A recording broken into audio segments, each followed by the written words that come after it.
Hi, and welcome back to my channel, and thanks for watching another one of my teaching videos. Today I want to talk about being an apocalyptist, that is, having an apocalyptic worldview. And before I go any further, I'll share a text that, if you're interested in apocalypse, is very informative. It is more than one volume. Today I'm using ideas from volume 1. It's called the Encyclopedea of Apocalypticism. And volume 1 is the origins of apocalypticism in Judaism and Christianity. And this is a number of essays by different scholars, edited by John J. Collins. Because Jesus was an apocalyptist, this became the hallmark of Christianity. But as I've proposed to you before, spiritual ideas don't just appear, and movements develop over time, and they're often shared with other contemporary groups. Jesus, a Jewish leader, adopted, of course, most of the ideas of Judaism, including an apocalyptic worldview. Why did they have such a view? How did it develop?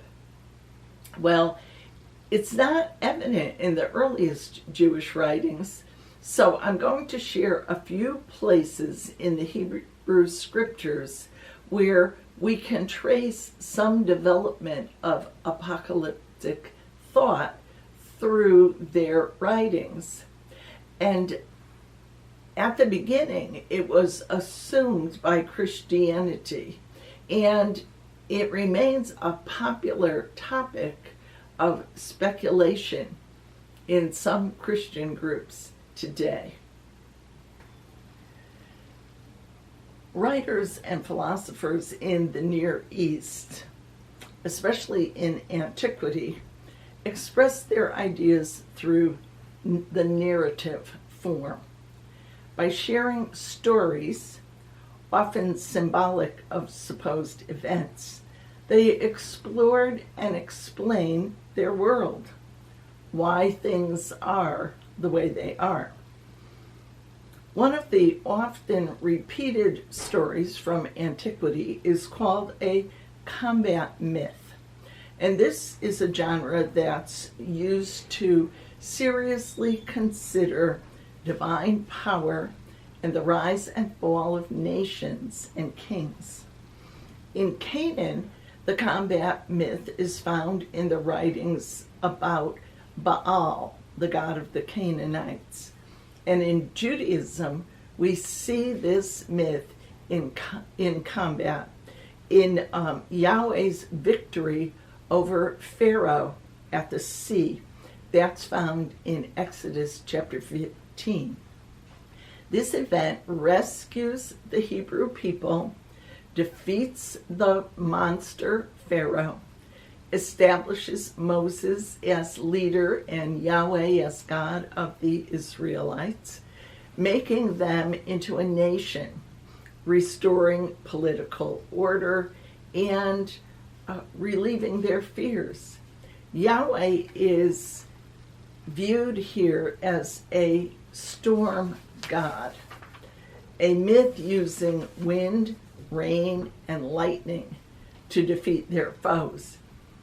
And I want to read a section from Psalm 18, verses 8 to 20, that illustrates this. This is Psalm 18. I'm going to start at verse 8. And listen to Yahweh as the storm god. The earth rocked and shook. The foundations of the mountains trembled. They shook as his wrath flared up. Smoke rose in his nostrils. A devouring fire poured from his mouth. It kindled coals into flame. He parted the heavens and came down, a dark cloud under his feet. Mounted on a cherub he flew, borne along on the wings of the wind. He made darkness the cover about him, his canopy heavy thunderclouds. Before him scudded his clouds, hail and lightning too. The Lord thundered from heaven. The Most High made his voice resound. He let fly his arrows and scattered them, shot his lightning bolts and dispersed them. Then the bed of the sea appeared, the world's foundations laid bare. At the roar of the Lord, at the storming breath of his nostrils, he reached down from on high and seized me, drew me out of the deep waters. He rescued me from my mighty enemy, from foes too powerful for me. They attacked me on a day of distress, but the Lord came to my support. He set me free in the open. He rescued me because he loves me. That's a poetic Jewish writing. The poets celebrated Yahweh's victories, not over the other gods, as in some traditions, but over Pharaoh. Their God fought their battles. Mythic language was used, and this deepened the significance of what they were saying. This enabled Israel, a relatively small and insignificant nation in comparison to others, to consider itself a special people of the Lord Most High. In Psalm 96 and 98, which I won't read, but you can check for yourself, the poets again celebrate the triumph of God over the forces of chaos. The prophets eventually will project this conflict over chaos into the future to evoke the judgment of God on Gentiles, non-Jewish nations, and even on themselves. Initially, the Jews were to speak of the power of their God as a viable resource, something that they could call upon.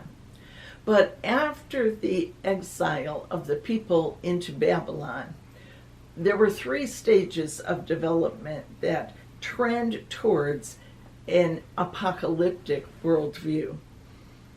After this exile, there's increased usage of cosmic imagery in their writing, in the words of the prophets. The prophets Isaiah, Ezekiel, and Joel speak of impending doom.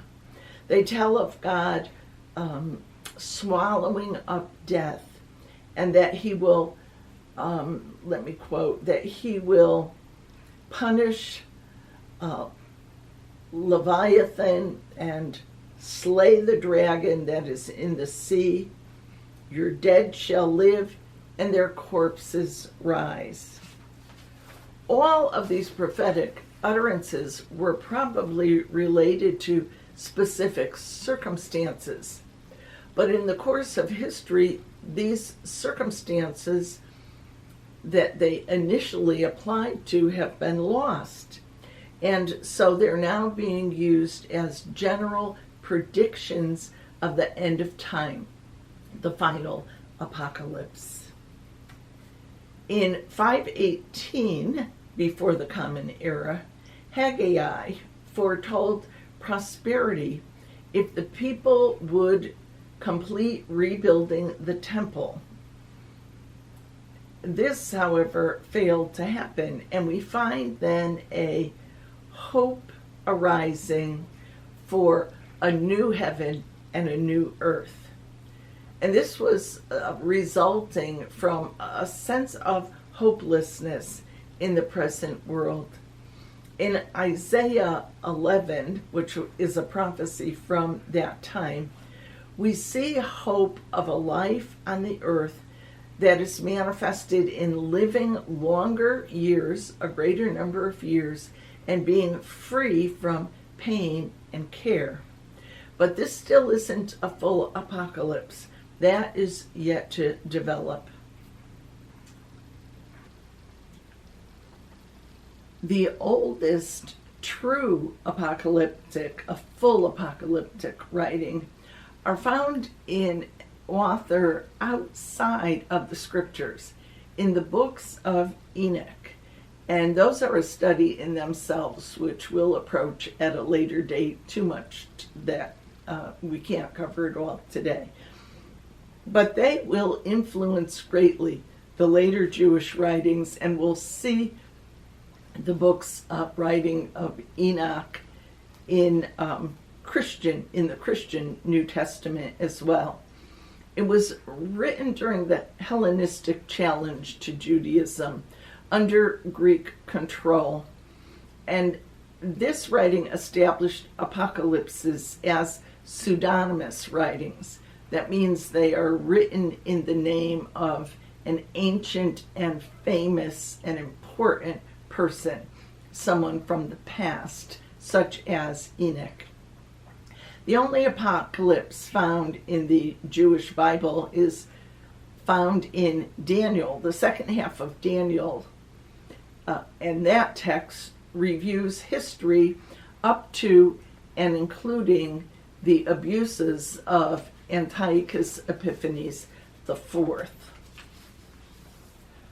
Writers then turned to presenting a hope beyond this world system.